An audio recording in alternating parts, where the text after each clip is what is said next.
What's your I was so broke I had to story? One time in college I was so broke that I walked around the campus parking lot one night looking for change so I could go to Crystal's for a single slider, around $1. I guess I looked suspicious walking around the parking lot with a flashlight because a cop pulled up and asked me what I was doing. When I told him, he laughed, then drove me to the restaurant and bought me an entire combo meal. Ever since then I will randomly show up at least twice a year with dinner for the night shift officers. Hey, it's me, a night shift officer. According to my father, when he first came to America he was so broke that he decided to get incredibly drunk near a rehab center and fake an addiction to alcohol. They took him in and gave him housing and a job to get him back onto his now sober feet. They also gave him a small stipend that he blew on alcohol to keep the illusion up for a little while. Frick, that's goddamn genius. Funds were a little short and I acquired some cheap butt beans in a can. I couldn't acquire a can opener so I beat the lid with a hammer for 20 minutes until it opened. For future reference, you can open a can by scraping one end to a concrete floor back and forth. Then just try to squeeze the top off. Just keep doing it until you can finally pop the lid off. Crazy Russian hacker taught me this.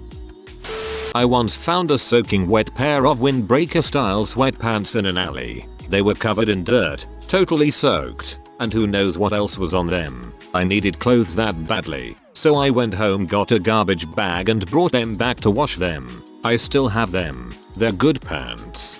I don't know why, but I read that last part with Jerry Seinfeld's voice. I low-led. I moved back into a second floor apartment without telling the landlady. She lived out of state and the downstairs people had been renting there for years, so nobody really came to check in.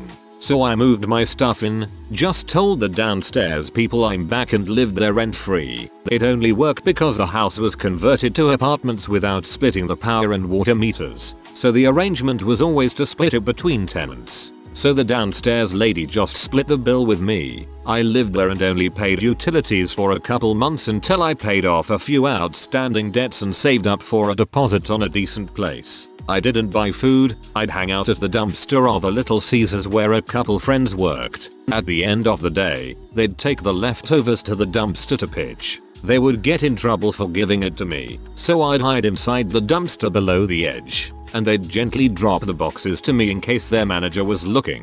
I lived on leftover pizza for months. I gained about 20 pounds. Poor and gained 20 pounds. Haha.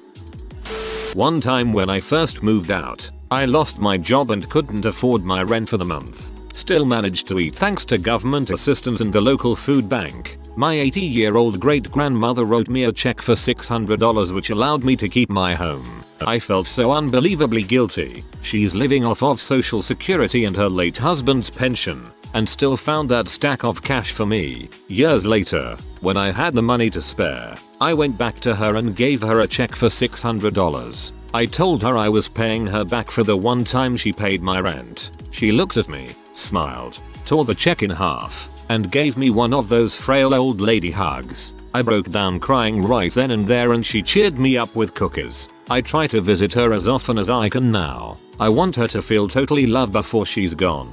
That's a beautiful story.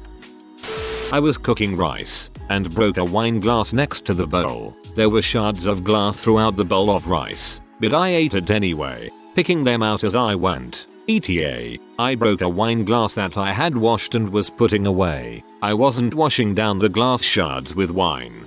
Shards of glass. 6/10. Shards of glass on rice. 7/10. Rice contrasts well with the hard glass. Hard to notice all the cuts in your mouth though. During college I was so broke that I lived on crackers for a week. Found enough change to buy a jar of jam to go with the crackers. Took it home. So excited to crack it open. Dropped it on my kitchen floor, shattering the glass into the jam. It was either laugh about it or cry. This is like that Twilight Zone episode where the guy breaks his glasses. During uni, I failed to budget properly, so I ate stock soup for about 2 weeks. It was basically a cheap stock cube, 18p for 8, plus whatever I could find. At first I had some vermicelli, but after that it was a clove of garlic, and then some chili flakes, and then just stock. Looking back, I should have gone skip railing behind supermarkets. I could have eaten like a king, but I didn't know it was a thing.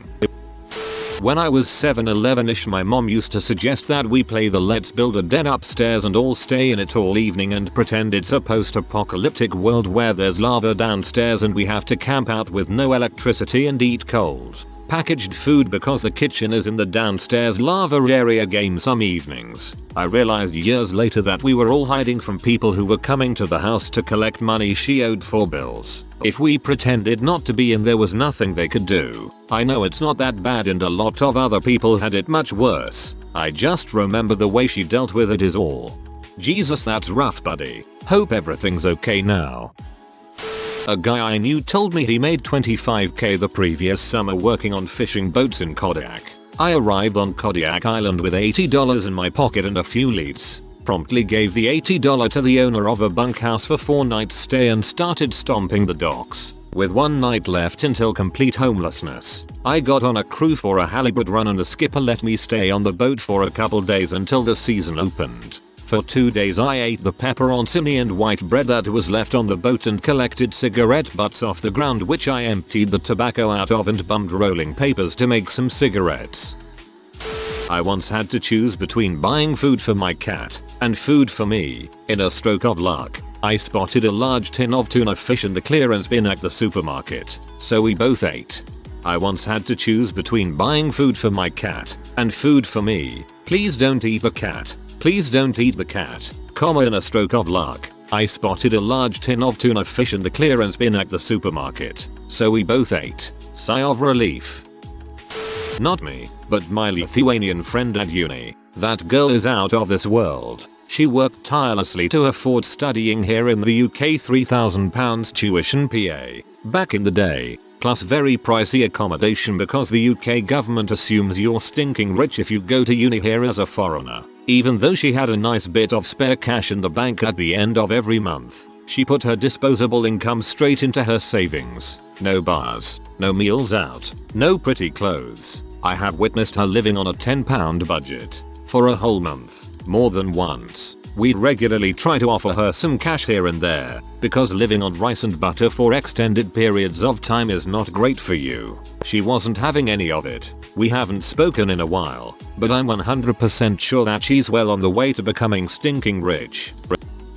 I had a period where I had no income for about 6 months. In that time, I ate everything that was in my cupboard, from plain rice, to expired jam on stale bread, to a packet of powdered sauce made into a soup. By the end of it, all I had left was salt, and had unplugged my fridge because there was nothing in it and no point paying to keep it on. My family and I were so broke that buying a bag of lentils, some onions and tomatoes for like $6 was the only thing we had to eat for a whole week. Kudos to your family. That is the healthiest sounding "I'm so broke I only ate" meal I've ever heard. Not mine, but a friend blew his cash on a huge TV and had nothing left to eat until he got paid and was eating ketchup and mustard straight up for dinner. I'd feel bad for him, except he did it to himself. If you join the military, you will be surrounded by idiots that do crap like that. In college, I ran out of cash. I stayed in my dorm for spring break, worked 40+ hours while everyone else was on vacation, and ate only potatoes and oatmeal. After the first week of classes, I cashed my paycheck. I had just enough to cover all my books with something like $20 left over. So, I bought my books and went on my merry way. Bank of America, however, wanted its pound of flesh. After buying my books, my checking account balance fell below my monthly average, so the bank charged me a fee. Then, they charged me a fee for my account going negative. In reviewing my bank statement, it even appeared they reordered my transactions from chronological to what would cost me the most in fees. All told, I ended up owing over $100 to BOFA. In the end, I shredded my debit card, cancelled my account and never forgave the bank. After graduation, I worked for a hedge fund. In 2008, I shorted Bank of America as the bank had a lot of problems and not so much capital. Never did I feel so good betting against a company. TLDR. I lived off of potatoes and instant oatmeal and counted every penny. Bank nonetheless charged me a fee for falling below my average monthly checking balance that made my balance go negative. Got revenge years later. I didn't have enough to make rent, so I had to go to my change jar. Counted out the quarters, not enough. Counted the dimes, still not enough. Got about halfway through the necklace. Yes, made IT. I can sleep in this crappy, musty, dark basement room one more month. Not really exactly the answer, but this is my story. I grew up with a single mom and 2 sisters. Mom was disabled so could not work and we lived on welfare. In Alberta, the shame of that was very real. I still remember one teacher asking the class out loud who here is on welfare. This would have been because those wouldn't have had to pay for something or other. Like we will now speak up in front of everyone. To this day, I'm 63. I eat like I'm in prison. My arms protectively around my place at the table. I remember going to bed hungry because there was nothing to eat. I mean, I lived in Canada for Christ's sake and I had to go to bed hungry. I remember vividly around Christmas a stranger coming to our front door with 3 bags of groceries and our excitement over the dang food. I have 5 children and bills sometimes were not paid, but they never went hungry and Christmas was always good for them. They never had to know those feelings, and to this day my main charitable contributions are food banks and the Salvation Army, because these are things that keep other children from knowing those feelings that I had and have and cannot seem to communicate to people in any way that they can understand. I guess I'm rambling, but I am glad my wife and children have no way to really know those feelings. I lived on a hard-boiled egg and half a package of peanut butter crackers for 2.5 days. I was 12. My mother had failed to provide me with either food or money. It kinda sucked. I hope everything worked out. This thread is doing the near impossible of depressing the crap out of me and giving me an abundance of hope for the future. When I was a child, we were so broke my dad used to fart in our cereal bowls to make us laugh, then send us to school without realizing that we wouldn't be eating except for that one meal at school.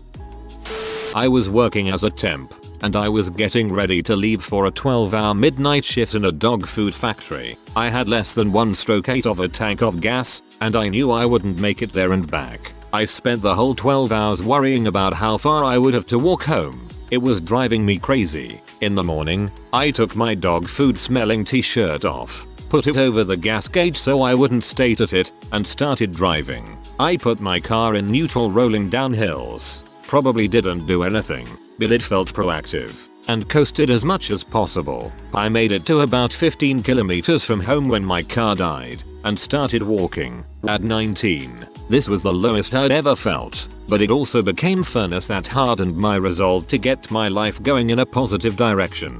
Sometimes you need a smack of reality to make you change. Nothing like a good foot in the butt to get you going. Donate my plasma. It wasn't so bad. Only took like an hour or 2 after the first visit, depending on how many people were there. Got to just sit back and watch TV and get paid for it. I was wanting to do that, but in Canada they don't pay you for donating plasma . The second half of last year was really bad. My wife and I were living from paycheck to paycheck. Around June, a collection company took all my money out of my account due to a hospital visit I had the previous year. So we had to resort to making our checking account negative to pay the bills. I would get my paycheck and it would bring me up to a positive balance, but I would have to dig myself in the negatives just to keep the electricity going and eat. This went on up until February this year, until I got a work bonus, which went to getting us out of the negatives. But we didn't escape it without consequences. Both my wife and I struggle with anxiety sometimes because of how easily stressed we would be thinking about finances. Me on a daily basis. I know it's not your typical ramen everyday story, but living with account constantly minus $800 messed me up, because if anything changed, we would have been so screwed. Hey man, in this we are brothers. Last year was bad for my wife and I as well. The absolute rock bottom of 3 consecutive years of crap. We've started climbing back out, but the knowledge that all that separates you from where you've been is one bad roll of the dice is a terror that borders on existential.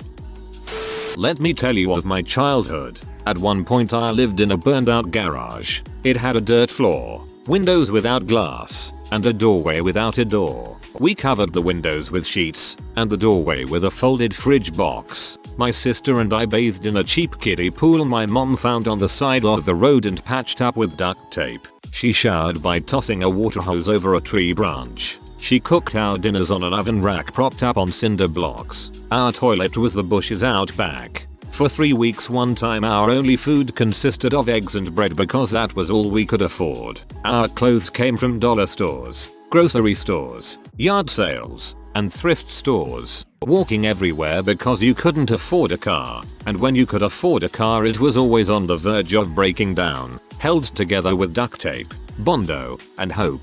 Going to McDonald's was a rare treat. Planning meals around us kids, getting our free bucket pizzas from Pizza Hut, moving each year and changing school districts because you couldn't stand to live in the current roach-infested, mold-covered death trap you're currently living in, only to move into something with its own set of problems. Having to postpone having a birthday cake, not a party. Never even thought of parties because we couldn't afford it, because there just wasn't room in the grocery budget this week for a cake. Learning at an early age what a budget is, then realizing that your parent isn't bringing in enough to cover even that meager budget, that bills are getting postponed every month in a never-ending loop of cancellation notices. Watching your mom slowly starve to death because there wasn't enough food for 2 kids and an adult. Being outcast from your family because you're too poor to go on vacations with them, or attend cookouts where you're expected to bring food, or not being invited to birthday parties because you can't afford to get the birthday kid a present.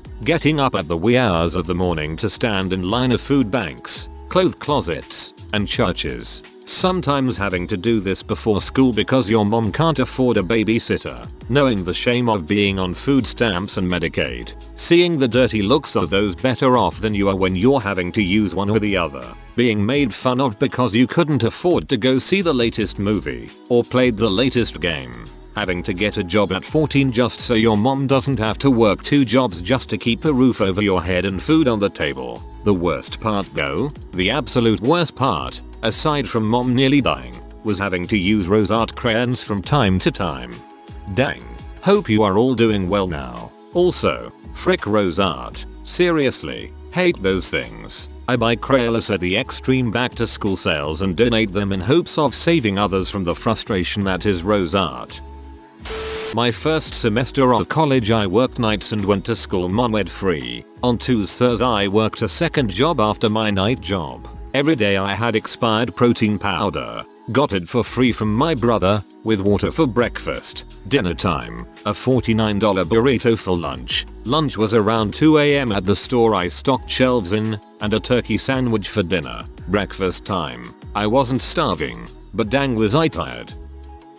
Around 1998 my life had kinda gone to crap. I borrowed a pellet gun from a friend so I could poach field hares to feed myself and my dog. Did that for about 2 months, along with foraging for wild mushrooms, veg, whatever I could find. Dropped my pizza slice onto the street, topping side down. Picked it up and ate it cause I didn't have money for another slice. Wash my laundry in the bathtub. Bike an hour to work in safety boots and factory clothes. Live in a homeless shelter. Use the food bank. I don't have much of a story, but when I was 15 or so I had to sell my PlayStation 2, that I loved, for the Plan B pill. Absolutely worth it 100%. I had to pay for fixing my car, and didn't want to borrow any money or use credit, so I paid for fixing the car, which included wiping out my emergency fund, and spent the rest of the month living on PB&J sandwiches, using bread from the Wonder Bread outlet up the street. The manufacturer's places where they sell stuff that's a few days away from expiring. Let me tell you, put that bread in the freezer and thaw it a couple of slices at a time, and you can stretch that 2 days into a week. Easy. I think I spent about $20 on groceries that month, but I totally made it. Obviously not long-term poverty here, but I didn't have a PB&J sandwich for years after that month. I would walk to the CVS down the street every morning, go to their hair care aisle, squirt a random bottle of shampoo into my palm, walk home and shower. I did this for about 3 weeks. One day I walked in and was greeted by an employee that politely said I have to buy things before I take them out of the store. I didn't shower that day. You could have taken a shower still. I once waited at a gas station all night for my paycheck to clear the next day so I could get home from work for the weekend. That is, I used to sleep in my car most of the week. The only job I could get was like 100 miles from home. Couldn't afford to commute every day. My frat house couldn't pay the electric bill for a whole month. That's right, a whole month. Society breaks down pretty fast after the first week. We were playing Monopoly by candlelight every night for loose cigarettes, granola bars, and cans of SpaghettiOs. I used to work somewhere that paid only on the first of the month instead of every other week. I was young and too dumb to make it last. Made a spice soup day before payday when fridge and pantry were cleaned out. It consisted of boiling water, salt, pepper, garlic powder, dried onion flakes, and oregano. This will get buried. Being Filipino, our staple food is rice. There had been a lot of times in my childhood, and last year, when I was so broke that I used the following to accompany my rice eating since I couldn't afford any other meal: salt, soy sauce, ketchup, powdered milk, oil, anything I could get my hands on to give rice some sort of flavor. I was so broke I couldn't afford to put the gas in my car to drive to my grandmother's house to ask if I could borrow the money to pay the vet to have my dog cremated. Had to walk to her house in the rain. I check the dryers in the building's coin-operated laundry room because sometimes there would be a few dollars in them that were in other tenants' pants. The 1990s were bad for me.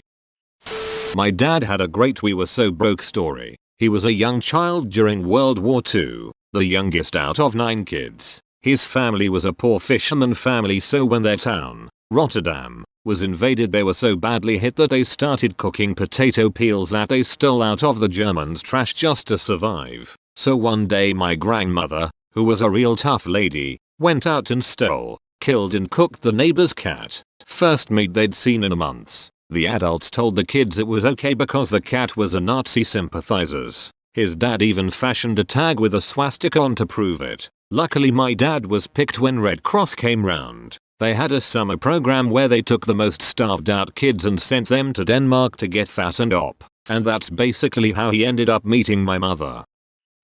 I overdrafted my account, so when I got paid again I created a new bank account so my funds wouldn't get swallowed up from the negative. Roommates buggered off for the summer, and I was left living out the tail end of the lease on a 3-bedroom place. There was nothing in the fridge except 1 potato and a half bottle of ranch. Absolutely nothing else. I had no money, and I was freaking starving. So I put the potato in the microwave till I was sure it was cooked, poured ranch all over it, and took a bite. It was disgusting. Managed another bite, and threw it out. I don't understand Latvians. Frick potatoes.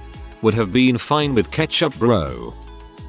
In college, I had a job on campus that paid minimum wage, but I was a science major and often had lectures all morning and labs all afternoon. I usually only worked about 12 hours per week, if that. I was often so close to being literally penniless that I had to balance my checkbook incredibly carefully. One overdraft and the resulting fees would have been disaster. There was a stretch of 2 weeks between paychecks when I had 27 cents in my account. Luckily, I lived on campus and was on the meal plan, so food, rent, and utilities were covered. However, I did still need groceries, money for the laundry machines, etc. For a while I was using V05 shampoo and conditioner, $1 per bottle, as shower gel and shaving cream, respectively. One day, I broke down and told my best friend from home how sad and frustrated I was with always being broke. I cried about my dull razor, my holy socks, and my general pathetic life. A few days later, care packages started arriving from my friends back home. Shampoo, conditioner, shaving cream, razors, socks, underwear, snacks, cards, photos, and tissues. Because my friend knew I'd cry. She was right. I picked it up on my way to class and started crying in the middle of physics when I opened it. I was an eager first grader ready for the new school year, but my parents did not have enough money to buy me school supplies. We could barely afford our single wide trailer in the woods. An amazing man and his wife from church showed me what compassion really was at a very young age when they bought my brother and I all the school supplies we could possibly need. It was like an early Christmas present. I loved every bit of it. That yellow backpack may not have been the best looking thing this world has seen, but it was special to me. They were wonderful people and I'll never forget them. I was devastated to find out when they were killed by a drunk driver. I hope that drunk driver the best, though. I hope he doesn't drink anymore and I hope that event changed him. Mistakes are an unfortunate part of life. That man and his wife taught me that compassion lasts a lifetime. Never hold grudges and have empathy for others, no matter how hard it might be. If you are new to the channel, you can subscribe. I publish new videos every day. Until then, check another video.